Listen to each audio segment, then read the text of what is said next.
تو اتنی زمین کہ جس سے فیملی کا گزارا چل ہو سکتا ہے اتنی زمین کو تو ایکسپٹ کرو. اس کے سے زائد زمین ہے تو وہ زمین بھی قیمت لگ کر نصاب میں لگے گی. یہاں مفتی صاحبان ضروریات زندگی میں موبائل کو نہیں لیتے. بعض موبائل 25, 30, 50 ہزار کے ہوتے ہیں, وہ کہتے ہیں یہ ضرورت سے زائد ہیں. وہ لوگ کار کو بھی ضروریات میں نہیں لیتے. کار شہر میں, بامبے جیسے شہر میں تو کار ضروری ہے, لیکن دیہاتوں میں کیا ضروری ہے؟ بس ایک آدمی کے پاس کار ہے تو وہ ضروریات میں سے اس کو نہیں لیتے ہیں. اسی طریقے پر ٹی وی کو بھی ضروریات میں نہیں شمار کرتے. وہ مفتی کہتے ہیں کہ ان سب کی قیمتیں لگاؤ نصاب میں لگیں گی اور وہ چھوٹے نصاب کا مالک بنے گا. لیکن میں اس میں ذرا توجہ برتتا ہوں کہ یہ جو ٹی وی ہے یہ شہروں کے اندر ضروری سی ہو گئی ہے, کیونکہ اگر ٹی وی گھر میں نہیں ہوگی تو بچے بھی دوسرے گھروں میں جائیں گے, آوارہ ہوتے ہیں. کار اگرچہ دیہات میں کار کی ضرورت نہیں ہے مگر کار بھی چاہیے. اسی طرح سے آج کل موبائل جو ہے دنیا کے احوال سے واقف ہونے کے لیے موبائل بھی ضروری ہے. تو چلو اسے مستثنا کرو, لیکن یہ عورت کے بے سیلے کپڑے رکھے ہیں یہ ضرورت میں نہیں ہے. جتنے کپڑے اس نے سیے ہیں اور پہن رہی ہے وہ ضرورت میں ہے. اور جو سسرال سے ملے ہوئے ہیں یا میکے سے ملے ہوئے جوڑے ہیں جو ابھی تک سیے ہی نہیں ہیں وہ ضرورت سے زائد ہیں, اس کی قیمت لگ کر نصاب میں آئے گی. بہرحال ہمارے گھروں میں پرانے زمانے کے برتن رکھے ہوئے ہوتے ہیں, بڑے بڑے برتن تانبے کے پیتل کے رکھے ہوتے ہیں, کبھی زندگی میں کبھی استعمال نہیں ہوتے. یہ سب ضرورت سے زائد ہیں. یہ سب چیزیں قیمت لگ کر کے مکان اگر اس کا کرایہ گھر کے خرچے کے لیے کرایہ ضروری ہے تو اتنے مکان جو کرایہ پر اٹھائے ہیں وہ تو ضرورت میں ہیں, لیکن اس سے زائد ہے جس کے پیسے کرایہ آ کر بیلنس ہوتا ہے تو وہ مکان جو کرایہ پر اٹھا رکھے وہ بھی ضرورت سے زائد ہے. اسی طرح سے زمین, اتنی زمین کہ جس کی آمدنی گھر کی ضرورت کے لیے ہے وہ تو مستثنا ہے, باقی زائد زمین ہے تو وہ بھی اسی میں. پہلے لوگوں کے پاس زائد زمینیں ہوتی تھی, اب تو کہاں رہی لوگوں کے پاس زائد زمینیں. اب تو 48 ایکڑ زمین ایک آدمی کے پاس رہ سکتی ہے, آگے رہ ہی نہیں سکتی ہے. اور اتنی زمین تو گھر چلانے کے لیے, چھوٹی فیملی کے چلانے کے لیے ضروری ہوتی ہے.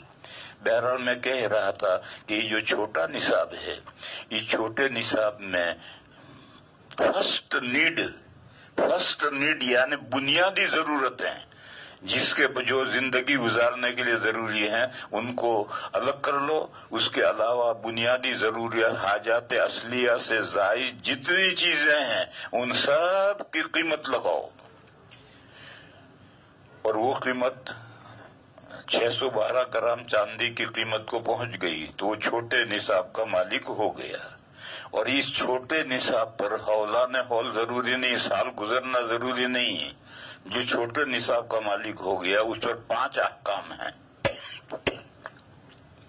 ایک, اس پر صدقہ فطر واجب ہے. صاحب نصاب ہو گیا, چھوٹا نصاب کا مالک ہو گیا تو چاہے سال نہ گزرا ہو اس پر صدقہ فطر واجب ہے. دوسرا, اس پر قربانی واجب ہے. تیسرا, اس کے لیے زکوٰۃ لینا حرام ہے, وہ زکوٰۃ نہیں لے سکتا. جب تیرے پاس ضرورت سے زائد اتنی چیزیں ہیں تو زکوٰۃ کیوں لے رہا ہے؟ زکوٰۃ لینا حرام ہے, اس کو زکوٰۃ دینے سے زکوٰۃ ادا نہیں ہوگی. اور تیسرے اور چوتھے, حج فرض ہے. ضرورت سے اپنے گھر کے خرچے سے زائد زمینیں ہیں یا مکان ہیں تو بیچ کر کے حج میں جاؤ, حج فرض ہے. اور 5واں حکم ہے کہ ددیال میں یا ننیال میں تو 2 خاندان نکل گئے, سسرال نکل گیا اور دودھ پینے کا رشتہ نکل گیا. ددیال اور ننیال, ان 2 خاندانوں میں جو محرم ہیں یعنی جن سے نکاح کبھی بھی جائز نہیں ہے, بھائی ہے, بہن ہے, پھوپھی ہے, خالہ ہے, ماموں ہے, وہ اگر غریب ہیں اور ان کو معذور ہے اور ان کے پاس کوئی شکل کمانے کی گزارے کی نہیں ہے، لولے ہیں، لنگڑے ہیں، اپاہج ہیں، نابینا ہیں، تو پھر ان کا خرچہ اس صاحب نصاب پر واجب ہے کہ اس کا خرچہ دو۔ اس کو لوگ جانتے ہی نہیں۔ ددھیال میں کوئی بھی ہو، ننیال میں کوئی بھی ہو، لیکن وہ محرم ہو جس سے نکاح ہمیشہ کے لیے حرام ہے، اور وہ غریب ہو اور معذور ہو اور کمانے کی کوئی صورت اس کے پاس نہیں ہے، تو پھر اس کا خرچہ اس صاحب نصاب پر فرض ہے۔ یہ 5 احکام چھوٹے نصاب سے متعلق ہے۔ جو بھی چھوٹے نصاب کا مالک ہے، اور اس پر حولان حول بھی ضروری نہیں ہے، چھوٹے نصاب کا مالک ہوا تو صدقہ فطر ادا کرو، قربانی ادا کرو، زکوٰۃ نہیں لے سکتے ہو، حج فرض ہو گیا، حج کے بقدر پیسے ہوں تب حج فرض ہوتا ہے۔ زمین بیچ کر مکان زائد زمین بیچ کر زائد مکان بیچ کر اگر حج کے بقدر پیسے ہوں تب حج فرض ہوتا ہے۔ اسی طرح سے ذی رحم محرم ددیالی یا ننیالی ذی رحم محرم ہو اور معذور ہو اور وہ کمانے کی اس کے لیے اندر استطاعت نہ ہو تو اس کا خرچہ فرض ہے، اس کا خرچہ اس کو صاحب نصاب کو دینا پڑے گا۔ یہ 5 احکام تو اس چھوٹے نصاب سے متعلق ہیں۔ اس چھوٹے نصاب کا جو مالک ہے اس میں زکوٰۃ نہیں ہے۔ اور بڑا جو نصاب ہے جو اونٹوں سے بنتا ہے یا بکریوں سے بھیڑ بکریوں سے بنتا ہے یا گایوں بھینسوں سے بنتا ہے یا سونا چاندی کرنسی اور اموال تجارت سے بنتا ہے، اس سے جو نصاب بنتا ہے اس پر یہ 5 احکام تو ہے ہی۔ چھٹا حکم یہ ہے کہ جب سال پورا گزر جائے اور 1 سال تک تمہارے پاس یہ نصاب رہے تو اب مقررہ جو زکوٰۃ ہے، اونٹوں میں مقررہ زکوٰۃ ہے 5 اونٹ میں 1 بکری، گایوں بھینسوں میں 30 میں ایک سالہ بچہ، اور بکریوں میں 40 بکریوں میں 1 بکری۔ اور یہ جو 4 چیزیں ہیں سونا چاندی اموال تجارت اور کرنسی، ان میں 40واں یعنی 40 روپے میں سے 1 روپیہ زکوٰۃ ادا کرو۔ یہ کب ہے؟ اس کے لیے سال گزر جائے، یہ نصاب کا مالک ہونے کے بعد میں پورا سال اس کے پاس نصاب رہے، نصاب میں سے زائد گھٹتا بڑھتا رہا اس کا اعتبار نہیں، لیکن نصاب کم نہیں ہو جانا چاہیے۔ اگر اس نصاب میں بھی گھٹ گیا سال کے بیچ میں تو پھر اس کا اعتبار نہیں ہے، پھر جب دوبارہ نصاب مکمل ہوگا تب سے سال پورا گنا جائے گا۔ اور اگر نصاب سے زائد گھٹتا بڑھتا رہا تو اس کا کوئی فرق نہیں پڑتا، نصاب اس کے پاس رہنا چاہیے، پورا سال مکمل نصاب اس کے پاس رہ جائے تو اس کے پاس میں وہ 5 احکام تو ہیں ہی، ان 5 احکام کے ساتھ زکوٰۃ نکالنا فرض ہے۔ تو اللہ تعالی نے ارشاد فرمایا وَمِمَّا رَزَقْنَاهُمْ يُنْفِقُونَ۔ اہل علم جانتے ہیں کہ من یہ تبیزیہ ہے، ما رزقناہم جو ہم نے ان کو روزی دی ہے اس میں سے بعض کچھ خرچ کرتے ہیں۔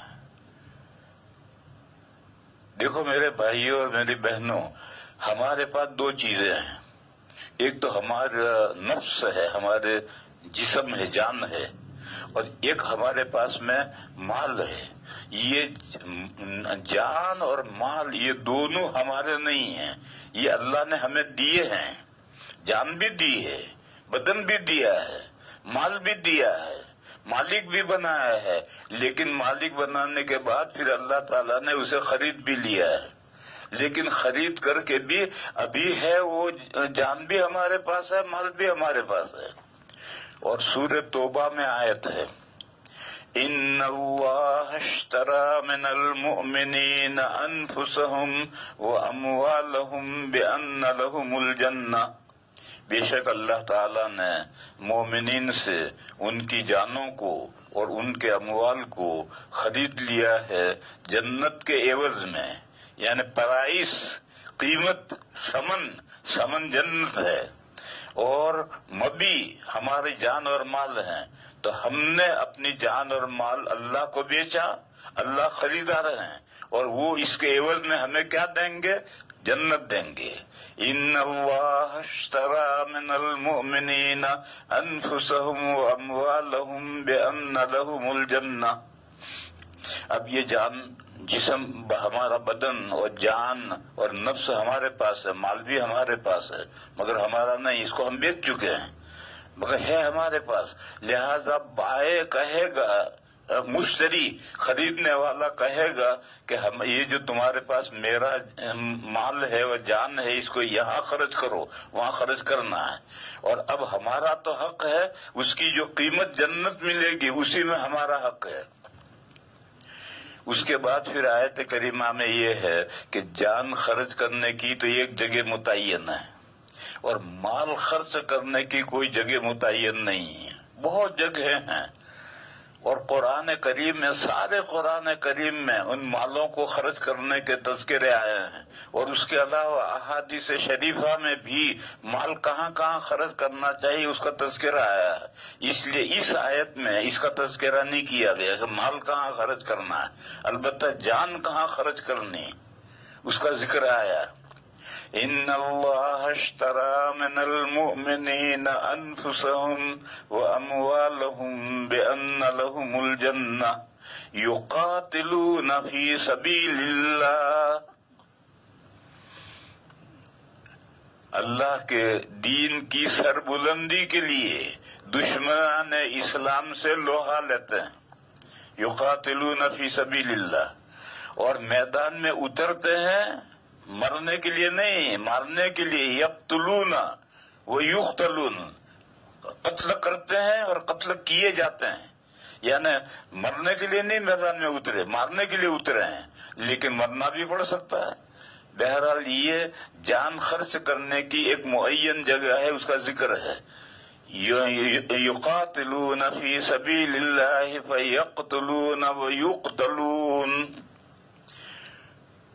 مال کہاں خرچ کرنا ہے اس کے لیے دوسری جگہ قرآن میں دیکھو، حدیثوں میں دیکھو کہاں کہاں مال خرچ کرنا ہے.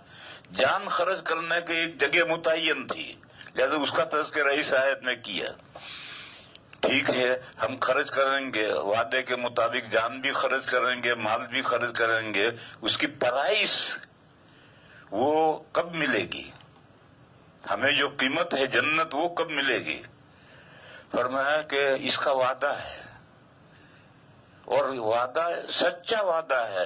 اور تورات میں بھی یہ وعدہ تھا، انجیل میں بھی وعدہ تھا، اور قرآن میں بھی وعدہ ہے. وعدن علیہ حقا فی التوراۃ والانجیل والقرآن. میں نے پہلے بھی بتلایا تھا کہ بڑے کاروبار جہاں ہوتے ہیں بامبے جیسے، وہاں کوئی چیز خریدی جائے تو خریدنے کے بعد 15 دن میں پیمنٹ کرنا ہوتا ہے، اور یہ 15 دن میں پیمنٹ یہ کیش پیمنٹ کہلاتا ہے، اس کو ادھار نہیں کہتے ہیں. اسی طریقے پر اللہ تعالیٰ نے جو ہم سے یہ جان اور مال خریدے ہیں اور وعدہ ہے کہ ہم جنت دیں گے، یہ سچا وعدہ ہے. اور وہ 15 دن نے ایک دن پورا ہونے سے پہلے پہلے وہ وعدہ پورا ہو جائے گا، جنت دیں گے اللہ. دیکھو میرے بھائیو، یہ جو ٹائم ہے، اس ٹائم کی مثال ربڑ جیسی ہے. 1 انچ کا ربڑ لو، اس کے 2 کنارے سے پکڑ کر کے کھینچو تو 1 بالش کا ہو جائے گا، پھر اس کو چھوڑ دو تو 1 انچ کا ہو جائے گا. اسی طرح سے یہ ٹائم ہے، یہ ٹائم ربڑ کی طرح سے کھینچ دیا گیا ہے. اور قرآن کریم میں ہے کہ اللہ تعالی کے یہاں کا 1 دن اور یہاں کے 1000 سال برابر ہیں. یعنی وہاں کا جو 1 دن ہے اس کو یہاں کھینچ کر کے 1000 سال بنا دیے. اسی لیے اس دنیا کے اندر تو آدمی جب زمانہ گزر جاتا ہے تو 60 سال کا ہو گیا، 70 سال کا ہو گیا، 80 سال کا ہو گیا، بڈھا ہو گیا، پیر گھسیٹنے لگا. لیکن اللہ کے یہاں جو زمانہ ہے وہ زمانہ وہ کھینچا ہوا نہیں ہے، اس لیے وہاں زمانہ گزرتا ہی نہیں ہے. حدیث شریف میں ہے کہ حضرت عیسیٰ علیہ السلام غسل خانے میں سے نہا کر نکلے تھے اور بالوں میں سے پانی ٹپک رہا تھا. اس زمانے میں تولیہ استعمال نہیں کرتے تھے، پھر فرشتے آئے اور عیسیٰ علیہ السلام کو اٹھا کر کے آسمانوں پر لے گئے۔ اب قیامت کے قریب میں جب عیسیٰ علیہ السلام آسمانوں پر سے دمشق کی جامع مسجد کے مینار پر اتارے جائیں گے، فرشتے لے کر اتاریں گے، تب بھی ان کے بالوں میں سے پانی ٹپک رہا ہوگا، یعنی وہاں زمانہ گزرا ہی نہیں، ابھی تک تو پانی ٹپک ہی رہا ہے، اور یہاں زمانہ گزرتا ہے۔ تو بہرحال یہاں ربڑ کو کھینچ دیا ہے، اور قرآن کریم میں ایک جگہ پر ہے کہ وَإِنَّ يَوْمًا عِنْدَ رَبِّكَ كَأَلْفِ سَنَةٍ مِّمَّا تَعُدُّونَ، تمہارے نزدیک کا ایک دن اللہ کے یہاں کے 1000 سال کے برابر ہے۔ یہ تو ایک جگہ پر، اس ربڑ کو اور کھینچو، جیسے کپڑا دھو کر کے ایک کمزور آدمی لنگی نچوڑے اور اپنی پوری طاقت سے نچوڑ لے، پھر اس کو پہلوان آ کر نچوڑے گا تو ایک کٹورا پانی اور نکالے گا، تو اسی طریقے پر یہ ربڑ کھینچا ہے، اس کو اور طاقت سے کھینچو گے تو اور بڑھ جائے گا۔ اللہ کے یہاں کا جب وہ کھینچتے ہیں تو اتنا ہو جاتا ہے۔ سورہ معارج میں ہے تعرج الملائکۃ والروح الیہ فی یوم کان مقدارہ 50,000 سنہ فاصبر صبرا جمیلا انہم یرونہ بعیدا ونراہ قریبا۔ اس آیت کریمہ میں یہ ہے کہ قیامت کا دن جو اس دنیا کا لاسٹ ڈے ہے، الیوم الاخر ہے، وہ ایک دن 50,000 ایئر کا ہے، 50,000 سال کا وہ ایک دن ہے۔ قیامت کا جو دن ہے وہ 50,000 سال کا ہے، کیونکہ دن رات بنتے ہیں، سورج نکلتا ہے غروب ہوتا ہے، سورج نکلتا ہے غروب ہوتا ہے، تو 24 گھنٹے میں رات دن بن جاتے ہیں۔ جب قیامت کا وقت قریب آئے گا تو جیسے بال بیرنگ والا پہیا گھماتے ہیں، وہ پہیا گھومتا رہتا ہے، جب اس کے ٹھہرنے کا وقت آتا ہے تو پھر الٹا گھومتا ہے۔ تو اسی طرح جب قیامت کا وقت آئے گا تو سورج جو چل رہا ہے یہ مغرب سے نکلے گا، اور مغرب سے نکل کر سر پہ آئے گا، پھر ڈوبے گا، پھر نکل کر سر پہ آئے گا، پھر ڈوبے گا، پھر نکل کر سر پہ آئے گا، پھر ڈوبے گا۔ اس طرح اب قیامت شروع ہو گئی۔ جب سورج مغرب سے نکل آیا تب قیامت شروع ہو گئی، اور اب توبہ کا دروازہ بند ہو گیا، اب ایمان لانے کا کوئی فائدہ نہیں رہے گا۔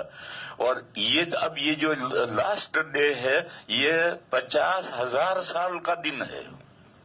اس 50,000 سال میں جتنے معاملات اس دنیا میں پیش آ چکے ہیں وہ سارے معاملات پھر پیش آئیں گے، اور پھر بھی جو حساب کتاب مکمل ہوگا تو پھر ایک اور برج رکھا جائے گا، اس کا ایک سرا زمین پر ہوگا، دوسرا سرا جنت میں ہوگا، اور نیچے جہنم ہے۔ ہر ایک کو اس پل صراط پر سے گزر کر کے جنت میں جانا ہے۔ بس جو جہنمی ہے تو جہنم میں سے آنکڑے نکلیں گے اور پکڑ کر کے اسے جہنم میں لے جائیں گے، اور جو جنتی ہے وہ گزر جائے گا، جنت میں پہنچ جائے گا۔ بہرحال میں یہ جو آیت ہے کہ تعرج الملائکۃ والروح الیہ فی یوم کان مقدارہ 50,000 سنہ، اس کی جو یہ تفسیر ہے یہی صحیح اور راجح تفسیر ہے۔ ایک تفسیر دوسری یہ ہے کہ یہ کائنات جب سے پیدا ہوئی ہے تب سے 50,000 سال جب پورے ہو جائیں گے تب قیامت آئے گی۔ ایک تفسیر یہ ہے، لیکن یہ تفسیر صحیح نہیں ہے۔ جو صحیح عام تمام مفسرین جو تفسیر کرتے ہیں وہ یہ کرتے ہیں کہ جو قیامت کا آخری دن ہے وہ اکیلا الیوم الاخر، وہ اکیلا دن ہی اتنا لمبا ہے۔ مجھے تو میں بھائیو یہ سمجھا رہا تھا کہ زمانہ لمبا یہاں ہے اور گزرتا یہاں ہے، دوسری دنیا میں یہاں سے کہ جنت ہماری اس دنیا کے پیدا ہونے سے پہلے پیدا کی گئی ہے، اور اس میں جو حوریں ہیں، قصور ہیں، غلمان ہیں، وہ اس وقت سے پیدا ہوئے ہیں۔ تو کوئی یہ سمجھے گا تو بہت بڈھی ہو جائیں گی حوریں،